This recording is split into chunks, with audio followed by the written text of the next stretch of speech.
Shalom Mamanginang, Horas, Kadongan, guru-guru sekolah minggu dimanapun berada. Ya, salam jumpa kembali bersama saya dengan Pendeta Iyong Silaban. Mari tetap setia untuk marsermon, ya, mengerade diri untuk mengkhotbahkan, mengajarkan firman Tuhan, jamita sekolah minggu, ya. Dan mari kita marsermon. Ya, jamita sekolah minggu itu tanggal 20 Maret 2022. Ulangi Apostel Kisah Para Rasul 8 ayat 9 sampai ayat yang ke-13 ya. Kisah Para Rasul 8 ayat 9 sampai yang ke-13. Seorang yang bernama Simon telah sejak dahulu melakukan sihir di kota itu dan mentakjubkan rakyat Samaria, serta berlagak seolah-olah ia seorang yang sangat penting. Semua orang, besar kecil, mengikuti dia dan berkata, orang ini adalah kuasa Allah yang terkenal sebagai kuasa besar. Dan mereka mengikutinya, karena sudah lama ia mentakjubkan mereka oleh perbuatan sihirnya. Tetapi sekarang mereka percaya kepada Filipus yang memberitakan Injil tentang kerajaan Allah dan tentang nama Yesus Kristus, dan mereka memberi diri mereka dibaptis, baik laki-laki maupun perempuan. Simon sendiri juga menjadi percaya, dan sesudah dibaptis ia senantiasa bersama-sama dengan Filipus dan takjub ketika ia melihat tanda-tanda dan mukjizat-mukjizat besar yang terjadi. Demikian firman Tuhan, ya. Kawan-kawan, kadongan Manginang, ini bukan Simon Petrus murid Yesus, tetapi seorang yang bernama Simon, ya, yang ya menurut kesaksian Kisah Para Rasul bisa ya melakukan sesuatu hal yang ya luar biasa dibilang, oke lah, ya. Tetapi yang dilakukannya itu karena kekuatan yang tidak baik, yaitu sihir, ya. Apa itu sihir? Ya, kekuatan yang bisa membuat takjub seseorang. Misalnya Manginang, kawan-kawan boleh mencontohkan ya sulap. Nah, sulap ya. Mungkin Manginang, kawan-kawan yang di kota sudah terbiasa, bahkan mungkin penggemar film Harry Potter, kita boleh menjadikan film Harry Potter ya sebagai contoh kecil apa itu sihir. Ya.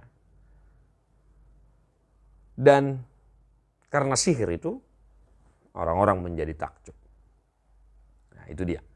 Tetapi yang menjadi tekanan khotbah kita bukan tentang sihir ya. Unang gebenggo dengan sihir di cerita kawan ya. Kadang-kadang tetapi pertobatan Simon yang dari pengguna sihir, pemakai sihir, menjadi percaya kepada Injil keselamatan yang diberitakan oleh Filipus.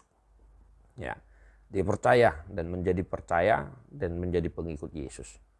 Nah, ini tekanan khotbah kita, pertobatan Simon, ya, dari yang tadinya pengguna sihir, tetapi menjadi percaya kepada Yesus Kristus.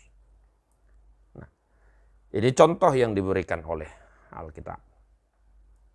Boleh saudara-saudara mengambil kisah pertobatan orang-orang tertentu yang menjadi percaya kepada Yesus Kristus. Mungkin entah ada yang Manginang tahu ya kisah yang menggambarkan seseorang bertobat. Nah, yang berikut Bapak Ibu Saudara-saudara, mari mengajarkan kepada anak-anak kita, mengajak mereka untuk senantiasa mau bertobat dan berubah sebagai anak-anak yang percaya kepada Yesus dan anak-anak Yesus. Ya. Mungkin kawan-kawan boleh memberikan secarik kertas atau ya kita sediakan aja secarik kertas. Kita bagi kepada anak-anak kita secara khusus mungkin kelas 4, 5, 6 ya. Apa kelakuan mereka yang tidak baik? Boleh ditulis 1, 2, atau 3. Nah, kita tekankan kepada mereka dalam 1 minggu ini, ya, dari Senin sampai Sabtu, agar ketiga contoh kelakuan mereka yang tidak baik itu tidak dilakukan atau masih dilakukan. Nah itu dia, ya. Jadi mereka paling tidak supaya paham apa arti pertobatan, ya, apa sejatinya perubahan. Nah, misalnya mulai surat nasida mulai surat nasida makelai, ya, cakap kotor, ya, 1 minggu ini kita coba ajak mereka, kita ajari, dan minggu depan kita tanya, nah, siapa yang cakap kotor masih, atau mungkin kita panggil namanya, ya, kita tanya kepada mereka. Nah, itu 2 contoh, ya, yang boleh saya anjurkan kepada kita.